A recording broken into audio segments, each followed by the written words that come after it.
This morning I finished reading Bart Ehrman's newest book on remembering Jesus.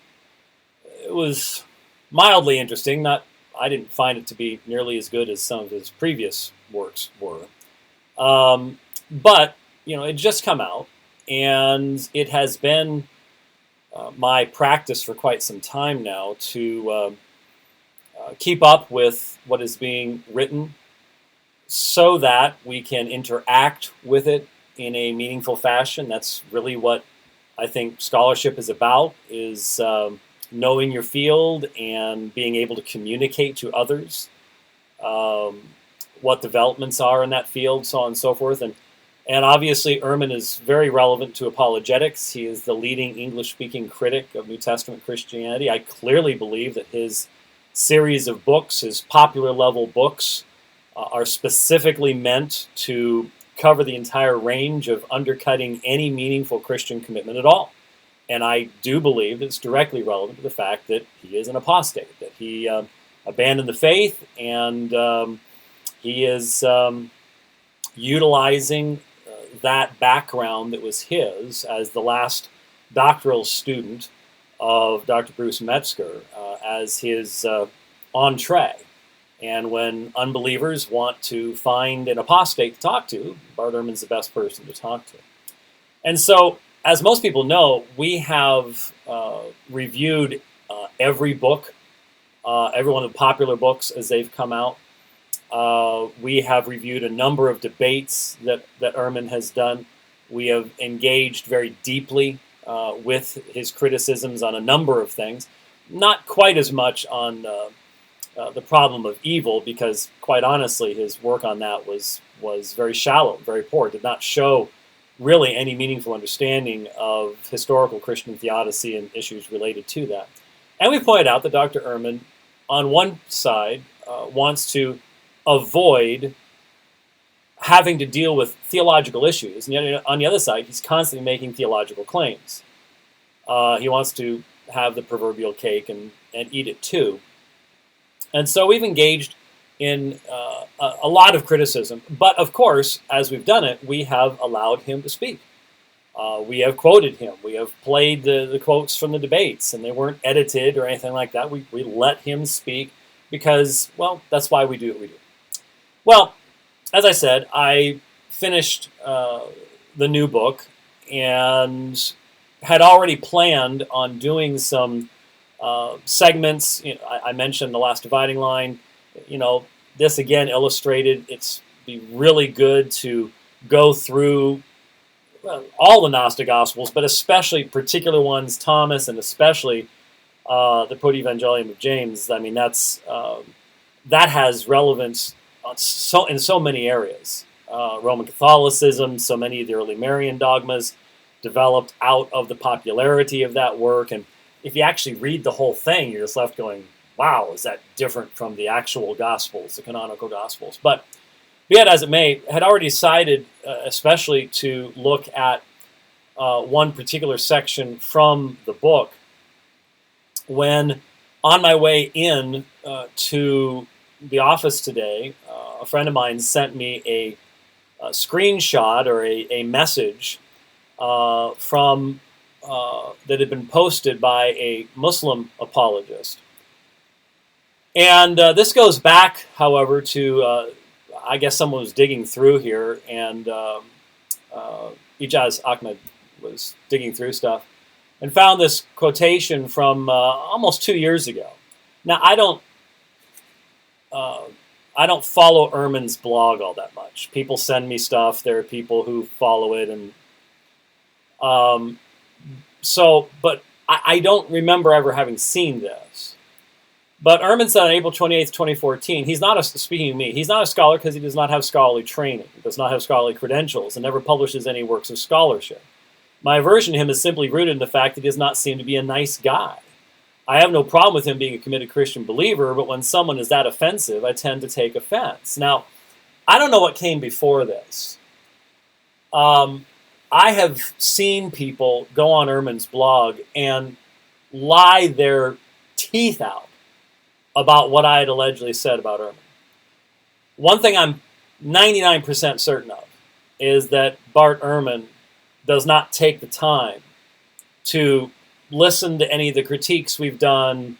He did not, when we debated, if he Googled my name 2 weeks out, I'd be surprised. He had not read any of my books. So you have to understand that the Ehrmans of the world, the John Shelby Spongs of the world, they do not believe that conservative Christians, believing Christians, he describes me as a fundamentalist. So he doesn't even differentiate between, there's a lot of fundamentalists that certainly would, but he doesn't differentiate between anyone, for example, who believes in inerrancy is just simply a fundamentalist. So whether you're King James only, independent fundamentalist, Baptist, or R.C. Sproul, you're all just in one camp, and they don't care to differentiate.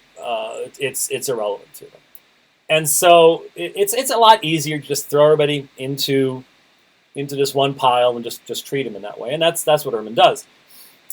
I don't know what came before this citation.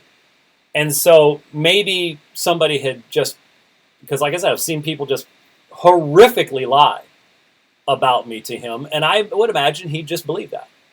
So he may have been deceived here. I don't know. I don't know what he means by being offensive. The fact of the matter is that I attempted to be kind to him when we debated. The night before, I saw him in the lobby of the hotel we were all staying at in Florida, and he was sitting there drinking alone, watching a basketball game. I would imagine the Tar Heels had something to do with it. He's obviously very big into that. And so I went up to him and introduced myself. He gave me immediately the feeling like I was interrupting, so I kept it short. Expressed my appreciation of him coming, looking forward to the debate. And I let him know that during the day, the next day, before the debate in the evening, I was going to be doing a presentation on his favorite textual variants, specifically the angry Jesus variant in Mark, Hebrews 2:9, chorus. In other words, I was going to be addressing the very heart of what we were going to be talking about the next evening. And it was clear to him that I've taken the time to read his materials. And I've read his books. I took so much time before our debate to listen to him, bought courses online, and listened to hours and hours and hours, not just of debates, but lectures from his perspective. And I think I have all of his books, even to this day. I may have one or two only in electronic form now. But I think I pretty much have a fairly complete hardcover library of his works as well. Anyway, I had taken the time. He recognized that. Did you think he came? No. Because Bart Ehrman doesn't think that we have anything meaningful to say. We are irrelevant. We don't fit into his realm of scholarship. And if he were honest, he'd admit that anybody who would even consider the idea of divine inspiration. And by the way, may I say something to I hope my Muslim friends, Ijaz, the rest of you guys, listen up here. You are a hypocrite if you utilize this man's material. Because you must understand, if you for a second would say you believe that the Quran is inspired, that its text is inerrant, he's going to if he's consistent, is going to dismiss you just as quickly as he dismisses believing Christians. In fact, the two groups that are pictured in the Quran having conversation with one another, Ehrman would say they're all nuts and would not consider any of them to be meaningful, critical scholars. So, one of the things I was going to mention, by the way, well, let me finish this story first. So, I invited him to come. He didn't bother to come. He didn't bother to come. He was treated with perfect fairness. The debate was completely on time. It was exactly what he was told it was going to be. He was paid well for being there. And why he would say I'm offensive, I guess it's because I stood toe-to-toe with him. And it's interesting, when he posted years later, I'm not sure what the date on this was. Let's take a look at it. I don't see what it doesn't have the date here, but this was from the Bart Ehrman blog. When he finally posted the debate video, he said, "I wasn't sure whether I should post this debate or not. Frankly, it was not a good experience. I normally don't have an aversion to the people I debate, but James White is that kind of fundamentalist who gets under my skin. To be fair, he would probably not call himself fundamentalist. Then again, in my experience, very few fundamentalists do call themselves fundamentalists. Usually a fundamentalist is that guy who is far to the right of you, wherever you are. Someone on the blog can correct me if I'm wrong, but I believe White does hold the absolute inerrancy of the Bible. If so, given what else I know about him, I'd call him a fundamentalist." Okay. In any event, he's a smart fellow and came to the debate loaded for bear.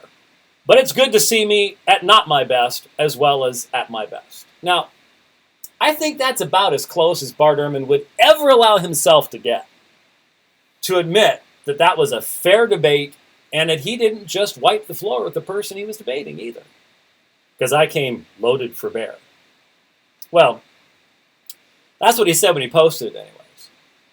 And again, there was nothing. We did not have any interaction after the debate. I did not see him. He left. He didn't. I gave him a tie. What he says I'm offensive about, I'll be perfectly honest with you. Given that and what he says elsewhere, I think he finds it offensive when anyone actually believes what he used to believe. Because remember, he's an apostate. So I think he finds offensive people who believe what he used to believe and yet who will stand up to him, not in a mean-spirited fashion. Anyone who watches that debate with even a modicum of fairness knows that it was handled exactly the way it should have been. There was no mistreatment. All you got to do, folks, is compare it to what we're watching in the Republican presidential race right now, and it will look like it was a love fest. Anyway, so I was a little surprised when I saw that quotation today. I wondered what it was really all about. But what it reminded me of is the fact that one of the comments I was going to make about Ehrman's new book, and I'm not talking about this one. I'm going to be speaking about that in South Africa, but the new one on memory. It's really focused upon memory, and it's we'll talk about it more a little bit later on. I'm going to look at one example of it in a moment. If you're a Muslim, you must understand that if you quote from this book, you are a hypocrite on a level that is next to impossible to begin to define. The only kinds of Muslims that will be quoting Bart Ehrman on this book will be those who are hypocritical or ignorant. Now those are strong words, but anyone who's read it knows exactly why I just said that. Because the thesis of the book has to do with attacking the idea that there can be any accurate memory or memorization over time of something like the stories of Jesus. Think for just a second, guys. That is the end of Hadith. All the isnad chains in the world, Ehrman would laugh them to scorn. It's the end of Hadith, and it's the end of the Quran. If you're going to be consistent. Now, you may not care about that. You don't care about truthfulness. Hey, in today's world, consistency, even in political leaders. Believe one thing one day, something completely different the next day, and no one seems to care. So if you want to go that direction, fine, but my comments are really only for the serious practitioners of dawah. Those would be the only ones I could really talk about. If you use this book, realize that you are destroying your own credibility in the process, because if you're going to be even slightly consistent, you're going to have to apply the exact same battery acid criticism to your own text. But the other thing I want to point out is Bart Ehrman, because he believes his own press, simply doesn't listen to the other side, and he ends up he's making some big blunders. You know, I used to say Bart Ehrman is almost always factually right. But it's the application where he goes off. That's started to change. Because, look, the fact of the matter is, he's left his field of actual graduate level work. You know, he said things in here about Paul and about certain texts that demonstrate a naive level of understanding of what has been written about these texts and understood about the theology behind these texts for a long, long, long, long time. You know, I had always thought Paul was this, and then I started studying this book, and I discovered Paul thought that, and you're like, you've been teaching how long? And you're just now coming to stuff that is normally discussed in most seminary classrooms? That's odd. And I want to give you two examples. One came from a recent debate that Ehrman did. In this debate, let me bring it up here. It became self-evidently clear that Dr. Ehrman does not understand the doctrine of the Trinity. He does not have what I would require of my undergraduate students understanding the doctrine of the Trinity. Okay, now, as far as I know, Dr. Ehrman has never taught systematic theology. He looks down upon me. I'm irrelevant because I didn't go to the right schools. But the fact of the matter is, I've taught systematic theology around the world. I've taught the doctrine of the Trinity in Kiev by candlelight when the local nuclear power plant had fire. And when it comes to theology, I've written significantly deeper material than anything Bart Ehrman's ever produced. And it's painfully obvious that the man does not understand the doctrine of the Trinity. And this came out in this section right here. Let's listen to the exchange and then talk a little bit about it. Yeah. Did you say that? You know, Paul, by the way, doesn't say that Jesus is equal to the God of Israel. Well, he calls Yahweh. So He is definitely not Yahweh or any author of the New Testament. Yahweh and Jesus are different beings in the New Testament. What's the latter half of the Philippians poem say? He's honored. He's put at a position with Yahweh. That doesn't make him Yahweh. He is definitely not Yahweh. Okay, so Romans 10, when he says, whoever calls on the name of the Lord, what's Paul quoting from Romans 10? What's Paul quoting? Paul thought Jesus was the Lord, yes. And the Lord is... Look, if you think that Jesus was Yahweh, you've committed the heresy called Sabellianism. No. Which was a 3rd century heresy that said that Jesus and Yahweh were the same being. It was condemned as a heresy in early Christianity. Okay, so there's Ehrman. And when he's asked, what about that Romans 10 citation? It comes directly from the Old Testament.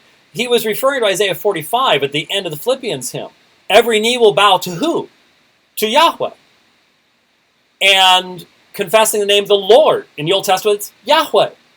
It is painfully obvious that Ehrman has never worked through the citation of Psalm 102, 25 through 27 in reference to the Son by the writer to the Hebrews. He hasn't worked through John's identification of Jesus as Yahweh in John chapter 12, citing from Isaiah 6. The textual variant in the Greek Septuagint. He doesn't know these things. If he had read my book in the Trinity, he would. But again, he doesn't think that we have anything meaningful to say. And by the way, may I point something out? People who study what other people believe to represent them accurately, that happens to be real scholarship. Once you embrace a worldview where you don't think the other side has anything meaningful to say, may I suggest that's not really good scholarship? Just in passing. Anyway, he doesn't understand. And we could go through from Justin Martyr onward, early church fathers identifying Jesus as Yahweh, but he's speaking of his opponent committing the error of Sabellianism. So let's check Ehrman's scholarship, shall we? Dr. Ehrman graduated from Princeton Theological Seminary. one of the greatest denizens of the Princeton Cemetery, which these days you can learn more theology from the Princeton Cemetery than the Princeton Seminary, but anyway, one of the greatest names ever associated with Princeton, one of the greatest scholars, Benjamin Breckinridge Warfield. B.B. Warfield, tremendous scholar. I have learned so much. And when people talk about being dependent, standing on the shoulders of giants, wow, there's one of the giants. Oh, does that mean I agree with every single? No. But once you grow up, you understand you can really appreciate what people have to say, even if you don't happen to agree with everything they say. Anyway, B.B. Warfield. You would think that someone with a MDiv PhD from Princeton Theological Seminary might have some level of familiarity with Benjamin Breckinridge Warfield. Let me read just a short quote from B.B. Warfield. Speaking of the New Testament writers, they do not then place two new gods by the side of Jehovah as alike with him to be served and worshipped. They conceive Jehovah as himself at once Father, Son, and Spirit. In presenting this one Jehovah as Father, Son, and Spirit, they do not even betray any lurking feeling that they are making innovations. Without apparent misgiving, they take over Old Testament passages and apply them to Father, Son, and Spirit indifferently. Obviously, they understand themselves and wish to be understood as setting forth in the Father, Son, and Spirit just the one God that the God of the Old Testament revelation is. And they are as far as possible from recognizing any breach between themselves and the fathers in presenting their enlarged conception of the divine being. You see, end quote. You see, Bart Ehrman does not understand the difference between being and person, does not understand that Sabellianism was a denial of the existence of three divine persons, and he's assuming Unitarianism and speaking about Yahweh. Now, that's a theological mess. I've had many a beginning theology student in the same mess that Dr. Ehrman finds himself in, even after writing books like this. But we've been able to clear up their misconceptions.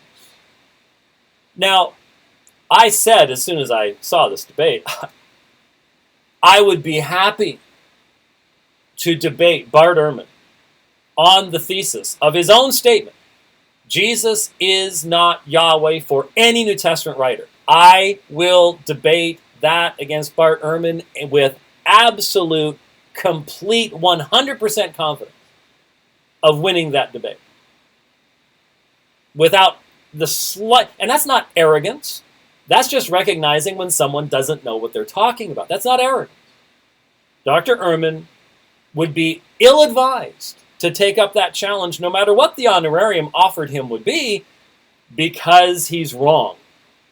And I have a feeling that if he actually took the time to read Warfield, to read Hodges, to read even some of the works he himself has edited going back into the time of the Christological controversies, he would discover that he was in error. And something tells me he'd probably go, you know what? I was wrong about that. I would like to think that he'd be willing to do that. But it says a lot when the leading critic in the English language doesn't even understand the central doctrine of the faith that he so confidently denies today. And so there you have one of the examples where when you don't take the time to listen to the other side, you end up making some pretty obvious mistakes. Here's one from the book. And here is the Kindle version of Dr. Ehrman's new book. And let me read a section for you. I first realized this myself many years ago when I was a graduate student at Princeton Theological Seminary. One semester, Gerhardson's teacher, Harald Reisenfeld, was in town giving a lecture. In his talk, he argued a position that was in line with the views of his more famous student. He actually had originally given the idea to Gerhardson. Jesus' words and deeds were passed along as they had been committed to memory. The morning after his lecture, I had breakfast with Reisenfeld, and I told him that I was puzzled by something. The accounts of the words and deeds of Jesus in the New Testament are at odds with each other in numerous places. How could they have been memorized? I gave him an example. In Mark's Gospel, a man named Jairus comes up to Jesus and tells him that his daughter is very sick. He would like Jesus to come and heal her. They head to Jairus' house, but they are unexpectedly delayed. Before they arrive, she dies. Members of Jairus' household come and inform him that there is no longer any reason for Jesus to come. Jesus tells Jairus not to fear. They continue on to the house, and Jesus proceeds to raise the girl from the dead. Mark 5:21-43. It is a terrific story, very moving and powerful. The same story is found in the Gospel of Matthew, but with a striking difference. In Matthew's version, Jairus comes up to Jesus and informs him his daughter has already died. He would like Jesus to come raise her from the dead. Matthew 9:18-26. And so I asked Reisenfeld, how can Matthew's version be right if Mark's is right? Either the girl was already dead when the father came to Jesus or not. Reisenfeld's response was stunning and has stayed with me till today.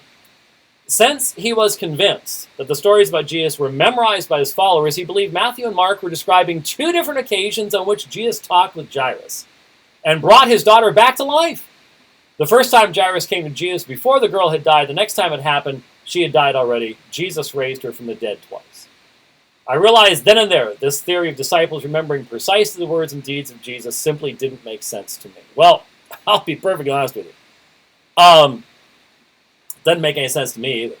Not that form of it. I'd never heard of anyone saying this before. I'm sorry. I'd never heard anyone suggest that these are two different incidents, because they're obviously the same incident. But what bugs me about Ehrman, and this goes back to his lectures, and he did this with other incidents in the Synoptic Gospels in his lectures to his students, is he only gives this kind of really weird interpretation. He doesn't give the meaningful, consistent interpretations of conservative Bible believers who still believe that the Bible is inspired. Now, again, I'm not a scholar, according to Ehrman, and no matter what I say is going to be irrelevant one way or the other. And the very fact that I would argue this point makes me a non-scholar from this perspective.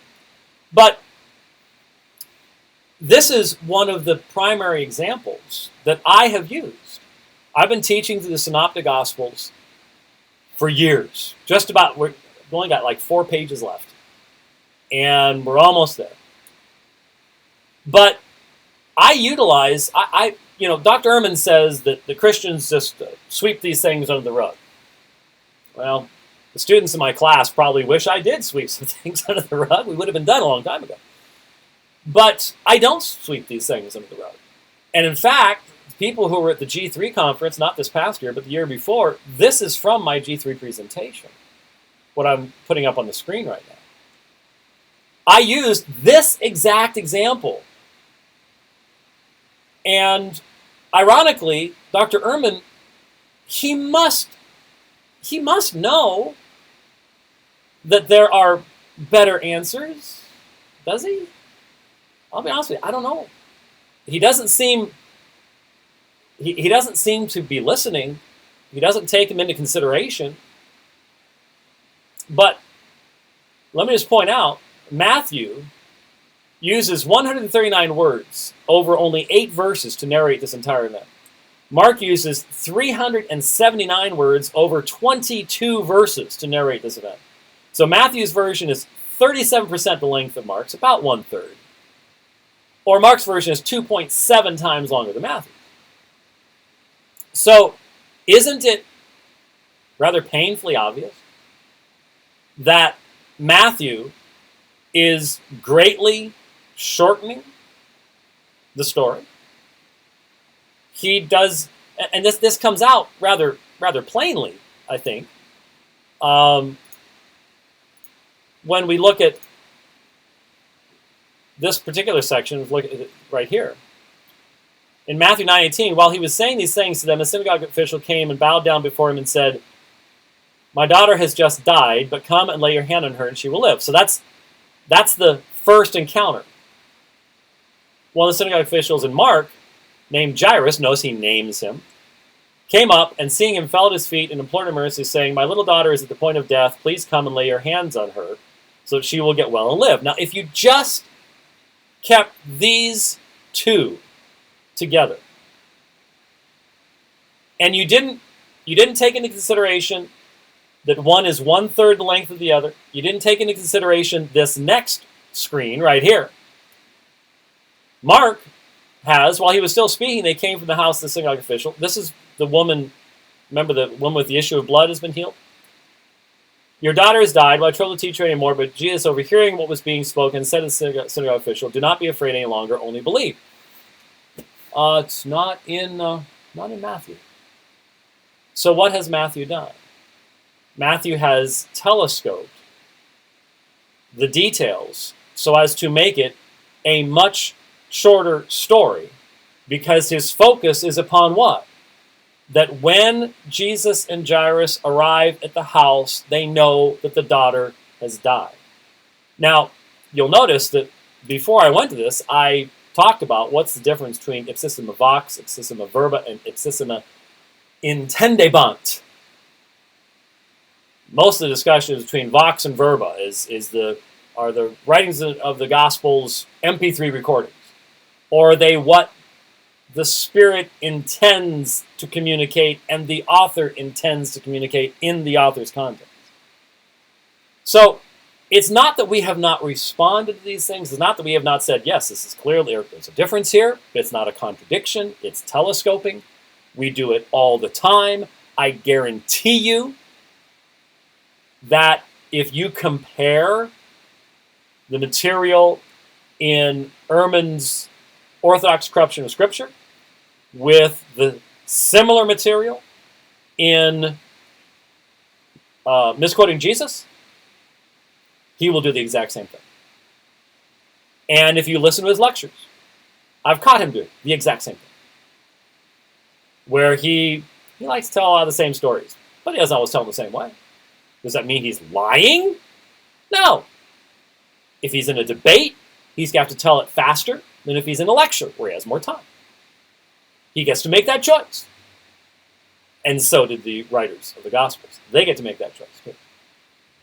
And Matthew telescoped it. Mark gives us more information. It is unfair, then, for Ehrman to constantly be talking about all of the alleged contradictions and misstatements in the Gospels, especially when he doesn't even seem to show himself to be aware of meaningful and yet still believing interpretation of these texts. And that's the danger, folks. That's what happens when you start believing your own press so much that you don't think you can learn anything from anybody else. I'm very thankful that I still get to learn things from people. I've learned things from Bart Ehrman. I can read Bart Ehrman's books, and I can glean things from Bart Ehrman's books. But Bart Ehrman doesn't read the books of people who believe the things that he himself has now abandoned. Now, I'm not going to Bart Ehrman to learn theological truths. He has nothing to teach me. But I just ask just the honest person in the audience, what demonstrates true scholarship? The ability to learn someone else's perspective and to interact with it meaningfully?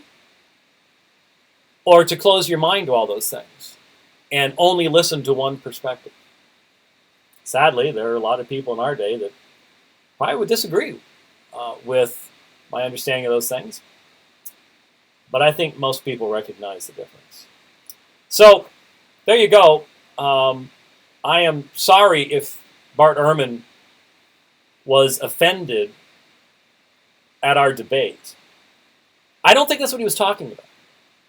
He said I came loaded for bear, but I just don't think that's what he was talking about. I just have a feeling that in light of the fact I've seen people lying to him on his blog about things that just gross lies, just flat out falsehoods.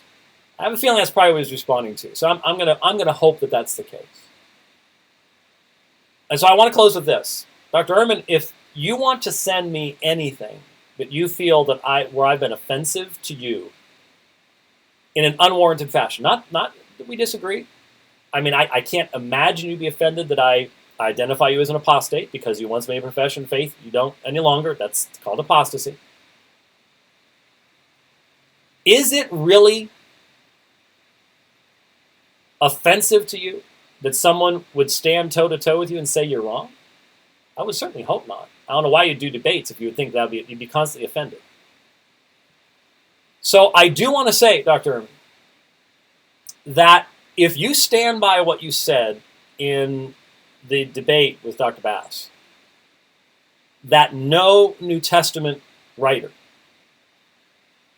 identified Jesus as Yahweh, why don't you prove that I am not a scholar and debate me on this subject and prove me wrong? I mean, that would pretty much be it. You've got to admit, the debate we did, the people who listen to me and are in agreement with me go, hey, that was a good debate. Y'all did a good job.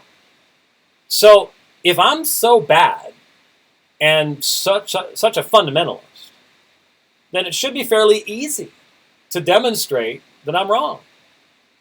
The fact of the matter is, if you were to start studying that, you would discover that I'm not wrong. But if you stand by that, then you have an open challenge to debate that thesis. And if you come to the conclusion, sir, that you were misinformed, that you had not done sufficient study, that you're simply wrong, then why not come out publicly and state that? I would challenge you to do that as well. Well, folks, I hope this has been helpful to you. I hope it's been useful to you, and I appreciate the time you've taken to watch it.